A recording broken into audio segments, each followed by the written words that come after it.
인도의 가난한 자들의 성자라고 추앙받는 마더 테레사가 세운 사랑의 선교회 이 사진을 보면 벽에 걸린 그 십자가마다 그 밑에 조그마한 글씨가 써 있는 걸 볼 수가 있습니다. 이렇게 적혀 있습니다. I thirst라고 적혀 있습니다.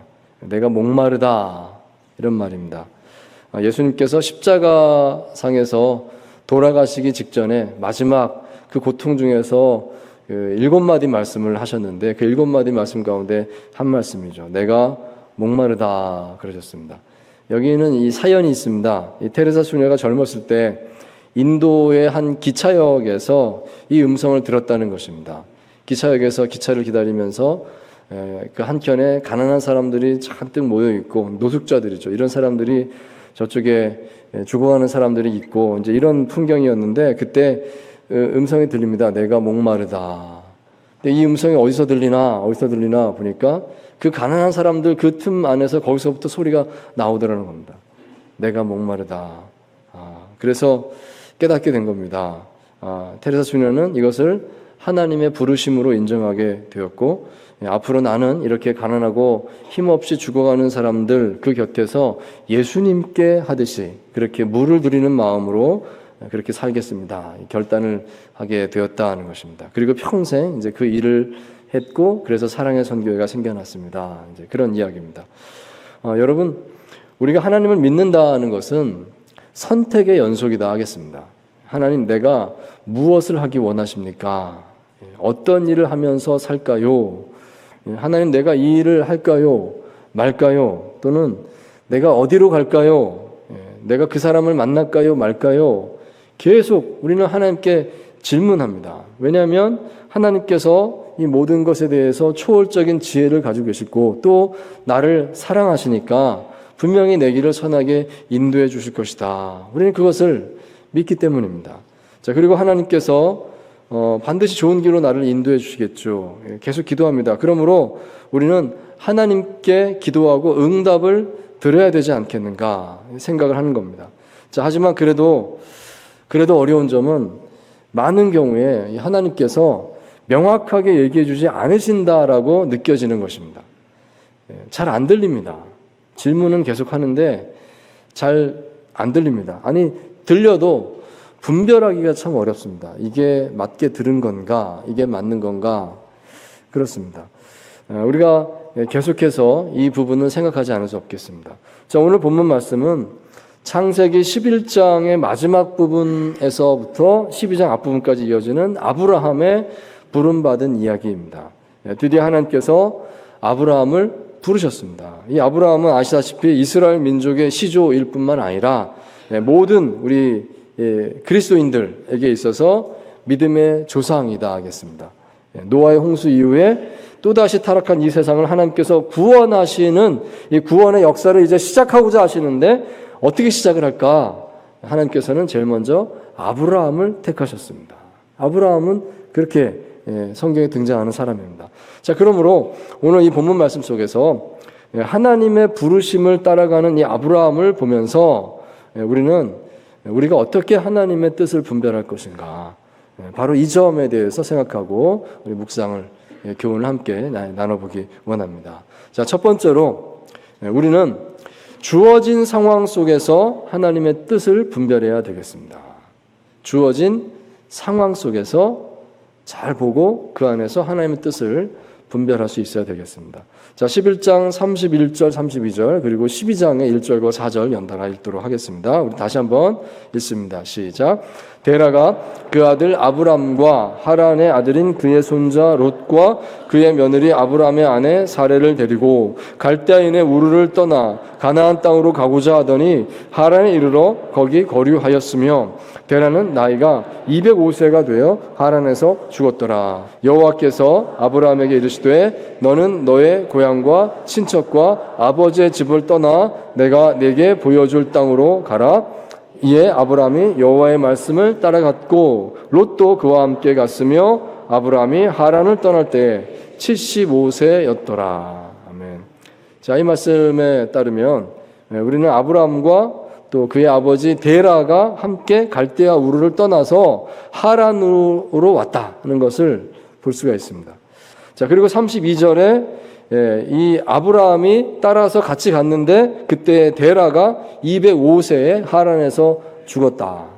이렇게 이제 기록을 합니다. 자, 그 이후에 12장 1절 가서 아브라함은 하나님의 명령을 듣게 됩니다. 하란에서 하나님의 명령을 들은 것이죠. 너는 너의 고향과 친척과 아버지의 집을 떠나 내가 네게 보여줄 땅으로 가라. 이 하나님 음성을 듣게 되니까 그래서 결국 12장 4절 보시면 아브라함은 하란을 떠나서 가나안 땅을 향해서 갔더라.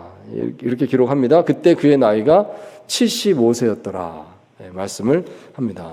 자, 이것을 좀 그림으로 한번 그려본다면 이런 그림이 되겠습니다. 여기 빨간색 화살표로 그림을 그렸는데 저쪽 그 오른쪽 아랫부분 거기 보시면 우루라고 하는 곳이 있습니다. 그곳을 이제 갈대아 땅이라고도 하고요. 또는 메소포타미아라고 부릅니다. 두 강 사이에 이런 뜻인데요. 고대의 문명이 발달된 곳 아니겠습니까? 그쪽에 우르라고 하는 큰 도시가 있는데 거기서 이제 아브라함이 살았었다는 것이죠. 그 도시에 있었던 아브라함의 아버지 이름이 데라인데 이 데라의 가족이 유프라테스 강을 따라서 쭉 북쪽으로 올라가서 하란까지 올라간 겁니다. 하란을 거쳐서 그 다음에 다시 이제 아브라함이 가나안 땅까지 왔다. 이렇게 남쪽으로 내려와서 가나안 땅까지 왔다. 이렇게 되는 겁니다. 이 하란에서 데라가 죽었다는 것이죠. 그래서 아브라함은 이제 하나님의 부르심을 받았고 가나안 땅까지 오게 되었다. 이 여정이 이렇게 되는 것입니다. 자, 그런데 여러분 혹시 이런 생각이 좀 들지 않으시는가요? 이것은 우리가 흔히 알고 있는 내용하고 조금 다르다 하겠습니다. 아브라함에 대해서 여러분 들으셨을 때 어떻게 듣고 알고 계셨습니까? 우리가 알기로 이 아브라함은요, 그의 고향 갈대아 우르에서 하나님의 부르심을 받았습니다. 너는 고향과 친척과 아버지의 집을 떠나 내가 네게 보여줄 땅으로 가라. 그리하면 내가 너에게 복을 주고 또 세상에 네가 복이 되게 하겠다. 하나님께서 이렇게 말씀을 하신 겁니다. 그래서 아브라함은 그 갈대아 우르에서 그 말씀을 듣고 그 하나님 말씀을 믿었고 그 갈대아 우르를 떠나서 하란을 거쳐서 그 다음에 가나안 땅까지 왔다. 이게 이제 우리가 알고 있는 아브라함 이야기입니다. 사실 이것은 사도행전 7장에 근거를 두고 있다 하겠습니다. 어디서 하나님의 음성을 들었는가 하면 이 사도행전 7장 기록에 따르면 메소포타미아에서 갈대아 땅 거기 우르에서 하나님의 음성을 들었습니다. 이렇게 되어 있습니다. 그래서 아브라함이 그 말씀대로 순종해서 그래서 거기를 떠나서 하란까지 갔는데 거기서 아버님이 돌아가시고 그 다음에 그는 가나안까지 왔습니다. 이렇게 이제 이야기를 했던 것입니다. 그래서 우리는 그렇게 알고 있습니다. 아브라함은 말씀을 듣고 결단하고 떠났습니다. 자, 그런데 오늘 창세기 말씀을 잘 보니까요, 조금 다릅니다. 창세기 말씀에서는 누가 떠났습니까? 데라가 길을 떠난 겁니다. 아브라함은 따라간 겁니다. 그리고 하란에 가서 아버지 데라가 죽으니까 그때 하나님의 음성을 들었다. 그래서 아브라함이 그러면 제가 떠나겠습니다 해서 가나안 땅으로 갔더라. 이렇게 창세기에 써 있습니다. 자, 그러면 어느 쪽이 맞는 걸까요? 사도행전의 기록이 맞는 걸까요? 창세기 기록이 맞는 걸까요? 우리는 이제 생각을 해보지 않을 수 없는데요. 자, 이것을요, 저는 이렇게 정리하면 좋겠다 싶습니다. 아브라함은 하나님의 음성을 2번 들었구나 하는 것입니다. 2번 들었구나. 우르에서 먼저 하나님의 음성을 들었습니다. 너는 고향과 본토, 친척, 아버지의 집을 떠나서 내가 너에게 지시할 땅으로 가라. 음성을 한번 들었어요. 자, 그런데 아브라함은 그때 마음의 준비가 되어 있지 않았던 것입니다. 그 아브라함이 살던 그 우르라고 하는 곳은요, 이교도의 문화가 가득한 곳이었습니다. 24장 여호수아서 24장 2절 기록에 따르면 이 아브라함의 아버지 데라는 그 우르에 살면서 이방인들의 신을 섬기던 사람이었다라고 그렇게 기록되어 있습니다. 그런 문화 속에 살던 아브라함이었습니다. 그 하나님 말씀이 들렸다고 그래서 당장에 모든 걸 다 버리고 자기가 가보지도 않은 땅으로 길을 떠난다는 것은 쉬운 결정이 아니었을 것입니다. 아마 많이 고민이 있었을 것이다. 생각할 수가 있습니다. 아직 아브라함에게 하나님은 낯선 존재로 다가오지 않았겠는가. 더군다나 고대 사회에서요, 이민을 간다는 것은 이건 거의 생명을 건 일이었죠. 자기 살던 지역을 떠나 다른 데 가면 죽을지 모르는 겁니다. 어떻게 될지 모르는 겁니다. 그러니까 아브라함은 고민하지 않을 수 없었을 겁니다. 자, 그런데 그때에 이런 일이 일어났다는 것입니다. 아브라함의 아버지 데라가 우리가 떠나자 하면서 길을 떠나는 겁니다. 우리가 더 이상 이 도시에 살 수 없다. 떠나자. 아마도 이 성경 본문을 읽으면서 짐작을 해보면 데라가 왜 떠났을까? 이 데라가 늦은 나이 70세에 큰아들을 낳았다라고 되어 있는데 그 큰아들 이름이 하란입니다. 하란이 젊은 나이에 죽었다는 것입니다. 아들의 죽음을 경험하면서 이 아버지가 충격을 받은 것이 아닌가 생각이 듭니다. 이 아브라함에게 있어서는 형이죠. 이제 그 형의 죽음이 있었을 때 이 데라가 충격을 받았고 그래서 아마 데라가 우르를 떠나자 했던 것이 아닌가. 우르를 떠나는 그 아버지를 보면서 아브라함은 저도 함께 가겠습니다. 함께 따라갔구나. 이렇게 이제 생각을 해볼 수가 있겠다는 것입니다. 자, 그런데 하란까지 갔습니다. 하란까지 갔는데 그 하란에 좀 거주하는 동안에 거기서 아버지 데라가 죽었습니다. 아버지의 나이가 205세였는데 많이 연로하신 거죠. 거기서 돌아가셨고 이제 아브라함은 다시 길을 질문하게 된 겁니다. 이제 나는 어디로 갈까요? 자, 그때에 하나님께서 다시 한번 아브라함에게 말씀을 하셨구나 하는 것입니다. 너는 너의 본토 친척 아버지 집을 떠나서 내가 너에게 지시할 땅으로 가라. 너는 복이 될 것이다. 그래서 아브라함이 그 말을 믿고 그래서 떠나서 가나안 땅으로 간 것이 아니겠는가. 성경 기록은 우리는 그렇게 이제 맞춰서 생각을 해볼 수가 있겠습니다. 자, 여러분. 자, 그런데 여기서 우리는 이런 교훈을 생각해 보게 된다 하겠습니다. 아직 하나님의 부르심을 완전히 받아들일 준비가 되어 있지 않았던 아브라함이었지만 하나님께서는 그가 하나님의 부르심의 그 길을 따를 수 있도록 도와주셨습니다. 그걸 생각할 수 있겠습니다. 아브라함이 아직 마음의 준비가 완전히 되지 않았을 때에 그때 하나님의 음성을 들었습니다. 그렇지만 당장 따를 수 없었고 고민하고 있었던 때가 있었다는 것입니다. 그런데 그의 아버지 데라가 먼저 움직이게 되었습니다. 그렇게 하심으로써 아브라함이 우르를 떠나는 선택을 쉽게 할 수 있도록 하나님께서 도와주셨구나. 그 생각을 해볼 수가 있겠다는 것입니다. 자, 그러므로 이것은 오늘 우리에게 이런 지혜를 가르쳐 준다 하겠습니다. 우리가 어떤 뜻을 분별하고 그 뜻을 따라간다고 할 때요, 주변에 일어나는 일들을, 그 상황들을 잘 관찰하면서 그 속에서 하나님의 인도하심을 발견할 수가 있겠구나 하는 것입니다. 자, 두 번째 또 봅니다. 우리는 잘 납득되지 않아도 순종함으로 한 걸음씩 나아가면서 하나님의 뜻을 분별할 수가 있겠습니다. 자, 창세기 12장 1절과 2절 말씀을 우리 다시 한번 같이 읽겠습니다. 시작. 여호와께서 아브라함에게 이르시되 너는 너의 고향과 친척과 아버지의 집을 떠나 내가 네게 보여줄 땅으로 가라. 내가 너로 큰 민족을 이루고 네게 복을 주어 내 이름을 창대하게 하리니 너는 복이 될지라. 아멘. 자, 이 말씀은 하나님께서 아브라함에게 주신 언약의 말씀입니다. 약속의 말씀입니다. 내가 너를 통해서 장차 이렇게 이룰 것이다. 하나님께서 그걸 이제 아브라함에게 말씀을 해 주셨습니다. 단지 이것은 아브라함에게만 말씀하신 것이 아니죠. 아브라함뿐만 아니라 아브라함의 자손들이 다 여기 포함되는 겁니다. 그리고 이것은 오늘 특별히 믿음의 후손인 오늘 크리스찬들에게도 해당되는 말씀이다 하겠습니다. 하나님께서 우리를 창대하게 하시고 우리를 세상에 복이 되게 하시는 줄 믿습니다. 자, 그런데 우리는 처음 이 말씀을 들었던 이 아브라함의 마음을 좀 헤아려 보면 좋겠습니다. 아브라함이 처음 이 말씀을 들었을 때 어떤 마음이 들었을까요? 우르의 그 이교 문화 속에 살았다고 했지 않습니까? 그때 아브라함이 이 말씀을 들은 겁니다. 하나님께서 이렇게 말씀을 하시는구나. 그때 아브라함은 이 말씀이 그냥 바로 이해가 됐을까요? 보여줄 땅으로 가라 그랬습니다. 보여준 땅이 아니라 보여줄 땅으로 가라 이렇게 말씀하셨거든요. 미래형으로 말씀하셨어요. 이게 아브라함에게 마음에 와 닿았을까요? 그 땅 가야지 그랬을까요? 내가 너로 큰 민족을 이루게 하겠다 말씀하셨는데요. 이것도 역시 미래형입니다. 큰 민족을 이루게 하겠다. 근데 11장 30절 말씀 한번 보십시오. 보시면 이렇게 적혀 있죠. 그의 아내 사레는 임신하지 못했다 되어 있습니다. 아내가 임신을 못하는구나, 불임이구나, 우리 집은 아이가 없구나, 이게 벌써 오래된 집이라는 거예요.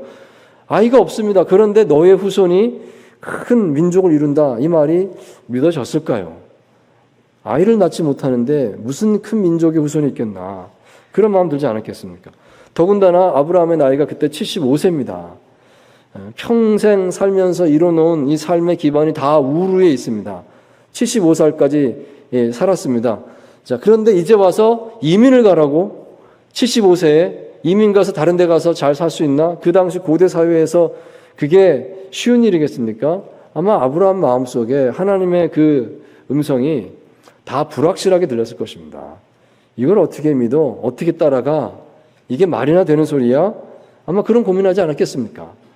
자, 그렇지만 중요한 것은 아브라함은 결국 순종했다는 것입니다. 하나님께서는 도와주셨죠. 아버지를 움직이며, 대란을 움직이며 도와주셨죠. 결국 아브라함은 순종했습니다. 자, 4절과 5절 말씀 또 같이 읽도록 하겠습니다. 시작. 이에 아브라함이 여호와의 말씀을 따라갔고 롯도 그와 함께 갔으며 아브라함이 하란을 떠날 때에 75세였더라. 아브라함이 그의 아내 사레와 조카 롯과 하란에서 모은 모든 소유와 얻은 사람들을 이끌고 가나안 땅으로 가려고 떠나서 마침내 가나안 땅에 들어갔더라. 아멘. 자, 아브라함은 마침내 하나님께서 말씀하신 대로 움직였습니다 하는 것입니다. 떠나갔습니다. 아직 완전히 이해되지 않았습니다. 완전히 이해되지 않았습니다. 아직 보여지는 것은 하나도 없었습니다. 그렇지만 그는 가기로 했습니다. 떠나갔습니다. 자, 여러분, 여기서 우리가 배우는 것이 있다 하겠습니다. 그것은 한 걸음씩 움직이면서 하나님의 뜻을 구하는 것입니다. 아브라함은 아직 100% 하나님을 신뢰하지 못했을 것입니다. 여러분, 아브라함이 처음부터 100% 하나님을 신뢰하고 떠났습니다, 이렇게 볼 수가 있는데요. 왜냐하면 믿음의 조상이니까. 근데 결론적으로 믿음의 조상이라는 것이지 처음부터 믿음의 조상은 아니었다는 걸 좀 생각해 보시기 바랍니다. 처음에 아브라함의 마음은 오늘 우리의 마음과 같았을 것입니다. 그는 그래도 떠났습니다. 떠나면서 그래도 아브라함이 잘했다는 것은 그겁니다. 움직이면서, 한 걸음씩 움직이면서 하나님의 음성을 기다렸지 않는가. 하나님의 인도하심이 그렇게 알려진다는 것을 우리가 생각하시고요. 납득이 되지 않아도 순종함으로 한 걸음씩 나아가면서 하나님 뜻을 분별하는 저와 여러분 될 수 있기를 바랍니다. 자, 세 번째 한 가지 더 생각해 보겠습니다. 하나님께 향한 예배의 삶을 지키십시오. 그것이 하나님의 인도하심을 찾아가는 길이 됩니다. 하나님께 향한 예배의 삶을 지키십시오. 자, 7절, 8절 말씀 우리 같이 또 읽겠습니다. 시작. 여호와께서 아브라함에게 나타나 이르시되 내가 이 땅을 네 자손에게 주리라 하신지라. 자기에게 나타나신 여호와께 그가 그곳에서 제단을 쌓고 거기서 베델 동쪽 산으로 옮겨 장막을 치니 서쪽은 베델이요 동쪽은 아이라. 그가 그곳에서 여호와께 제단을 쌓고 여호와의 이름을 부르더니. 아멘. 자, 그토록 인내하며 하루하루 잘 모르지만 그래도 갑니다 하면서 앞으로 나아가던 그 아브라함에게 드디어 하나님께서 나타나셨습니다. 이게 7절 말씀에 그것이 기록되어 있습니다. 참으로 놀라운 장면이죠. 하나님께서 아브라함 앞에 나타나셨습니다. 어떻게 나타나셨는지, 어떻게 말씀하셨는지 알 수는 없지만 아브라함이 하나님의 현현을 경험했습니다. 아마 이 아브라함에게 있어서는 평생에 간직하게 되는 영적인 감동이었을 겁니다. 하나님을 만났다라고 하는 그 순간입니다. 자, 그런데 이 사건 이후에 아브라함에게 일어난 새로운 변화가 한 가지 있었다고 하면 그것은 그가 가는 곳마다 하나님 앞에 제단을 쌓았다는 것입니다. 이때부터 이제 아브라함의 버릇이 생겼어요. 가는 곳마다 거기서 제단을 쌓았습니다. 곧 예배를 드렸습니다. 이제 하나님께서 나타나셔서 아브라함에게 말씀해 주셨습니다. 여기다. 여기다는 게 이제 가나안 땅을 말하거든요.